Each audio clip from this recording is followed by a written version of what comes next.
Hello everyone. Today's video is Steve Perry. Here I was about to start on his eye and I caught myself and went back to shading his face, finding all the shadows and highlights. If you're a regular here, you know that I try to do the shadows and highlights first, but I sometimes forget and start with eyes. And as I was shading, I kind of started thinking he looked like a ghost. Now, if you don't know who Steve Perry is, well then that's just sad. In a nutshell, he's an amazing singer. Maybe you've heard of Journey or the song Don't Stop Believing. That's him. But he, with Journey and all his other solo work, has so many more amazing songs. Go check him out. And I've been on a Journey Steve Perry binge lately, so I thought I would attempt to draw him. We'll see how it turns out today. And of course, while drawing this, I had to listen to all the albums. Street Talk, For the Love of Strange Medicine, Traces, Journey, all the good stuff. Here I was going in on his eye, and his eyes were really dark, so I really tried to make sure that I could capture his eyes from the reference photo.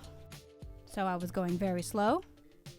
And to be honest, I was messing up quite a bit during this drawing. Something would come out too dark, like the eyelid creases, or the shading for his nose didn't turn out right until I finagled with it. There's definitely a lot of patience involved with this drawing. And by no means did the difficulty lie in the reference photo, but in my lack of skills on this particular day. It's weird, sometimes I can draw something really great and it'll go really quick, and other times it takes a little bit longer to achieve something. Here I started doing his lips, and I was being extra slow and meticulous to make sure that it was matching the reference photo. He had darker lines on the edges of his mouth, and then it got lighter into the center, so I was careful to follow through with that. And then I used my blending tool on the darker lines and kind of blended it out to shade his lips. All the while going back to his nose. I suck at noses, I'm gonna be honest, and I need to work on that. And they can make or break a photo, so I was staring constantly at this reference photo and constantly having to go back and fix it. Sometimes you see more detail as you're drawing and you have to go back and add that detail, and that was definitely a factor here. I am not one for bucket lists. Maybe that's sad or negative thinking on my part, but if I were to have a bucket list, there would be only 2 things on it. Number 2, to casually sing with Josh Groban. Number 1, to meet Steve Perry. I was definitely staring intently at this reference photo. I actually usually have 2 reference photos that I go back and forth between. I make them black and white, and since I'm drawing in black and white, one is usually regular and the other I lighten considerably so I can see the details and the darker parts of the photo, like his hair, which we're going to get to here in a little bit.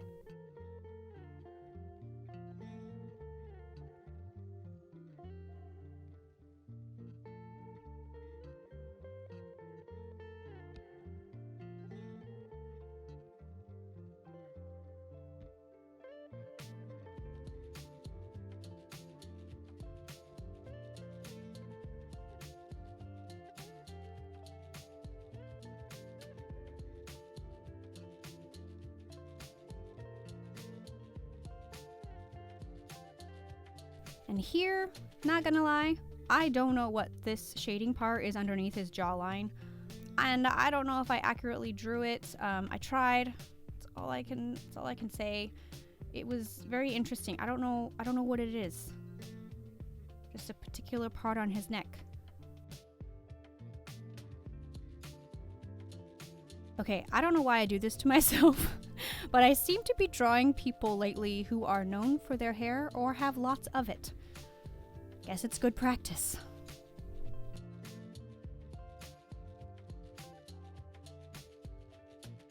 This is where the lightened black and white reference photo really came into play, so I could see all the shadows and highlights and the strands of hair.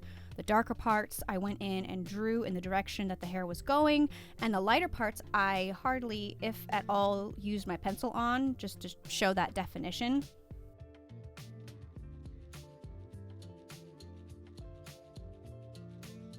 As you can see, there's patches of pencil, and then there's patches of just blank space. that's definitely where I went through. As you can see with my blending tool here, I'm going in and really just kind of blending it all together, and you can see that highlights. And I was kind of impressed with myself. I thought I was doing a pretty good job for someone who isn't a professional and is still learning about how to draw hair.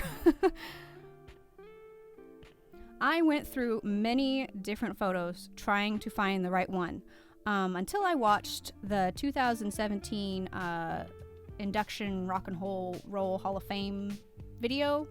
And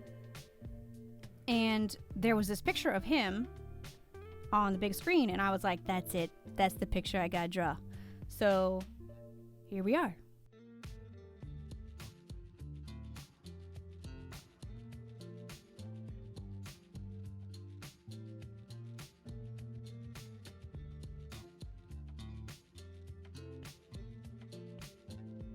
I did the finishing touches off camera because I was nervous.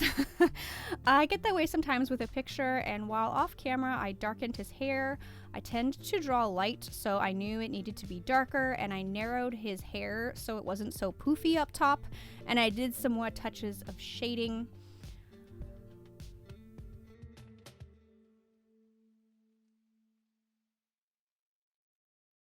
I think it turned out pretty good. I like how the hair turned out with the highlights and the softness of it.